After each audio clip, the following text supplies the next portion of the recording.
তিতাবৰত বাঢ়নী পানীৰ সংহাৰী ৰূপ অব্যাহত আছে। চৰাইপানী নৈৰ মথাউৰি ছিঙি শেহতীয়াকৈ জলমগ্ন হৈ পৰিছে তিতাবৰৰ কেইবাখনো গাঁও। ১ নং আৰু ২ নং জোনাকী মণ্ডল গাঁও, নাওপেটা, মহিমাবাৰী, ৰাঙলীবাৰী, কুমাৰভেটিকে ধৰি বহুকেইখন গাঁৱৰ বাসিন্দাই ঘৰ-দুৱাৰ এৰি আশ্ৰয় লৈছে পথৰ ওপৰত।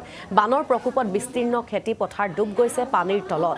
ভঁৰালৰ ধানৰ পৰা আৰম্ভ কৰি ঘৰৰ সকলো বস্তুৱেই পানীত ডুব যোৱাত ব্যাপক খাদ্য সংকটত অঞ্চলবাসী। সমান্তৰালকৈ দেওবাৰৰ পৰা বানত ডুবি থকা পৰিয়ালসমূহক তিতাবৰ সমজিলা প্ৰশাসনে কোনো সাহায্যৰ ব্যৱস্থা নকৰাত প্ৰশাসনক লৈ ক্ষোভ গুজাৰিছে বানআক্ৰান্তই।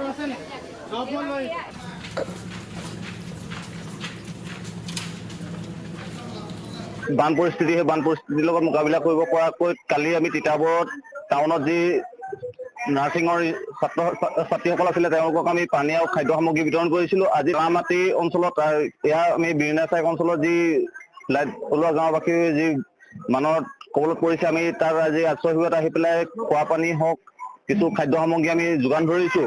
আৰু আমি এই মুহূৰ্তত আমি চৰকাৰক এটা কথা ক'ব বিচাৰিছোঁ যে চৰকাৰখনে বান পৰিস্থিতিৰ লগত মোকাবিলা কৰাকৈ যিসমূহ তৎকালীন পদক্ষেপ ল'ব লাগিছিলে, কিন্তু আমাৰ তেনেকুৱা পদক্ষেপ লোৱা দেখা নাই।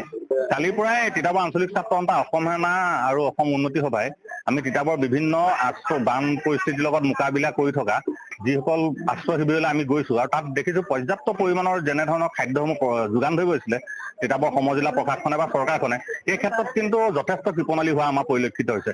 ইতিমধ্যে দেখিছে বান শিবিৰবোৰত বিভিন্ন ব্যৱসায়ী হওক বা আমি আছোঁ অসম সেনা আৰু অসম উন্নতি সভাই তেখেতসকলক পানী হওক বা বিভিন্ন খাদ্য সামগ্ৰী যোগান ধৰিছোঁ। অৱশ্যে সেয়াই তেওঁলোকৰ পৰ্যাপ্ত নহয়। গতিকে পৰ্যাপ্ত পৰিমাণৰ খাদ্য আৰু তেখেতসকলক যেনেধৰণে চিকিৎসা হওক, শাৰীৰিক তেওঁলোকৰ চিকিৎসা কৰাৰ বাবে আৰু যিসমূহ বান পৰিস্থিতিৰ লগত মোকাবিলা কৰিব পৰাকৈ যিসমূহ দৰৱ বা ঘৰখনক পৰৱৰ্তী সময়ত তেখেতসকলে ঘৰখনক কেনেকৈ সজাই তুলিব, বাৰম্বাৰ কৈছোঁ খাদ্য যোগান ধৰাৰ ব্যৱস্থা কৰক, চিকিৎসাৰ ব্যৱস্থা কৰক।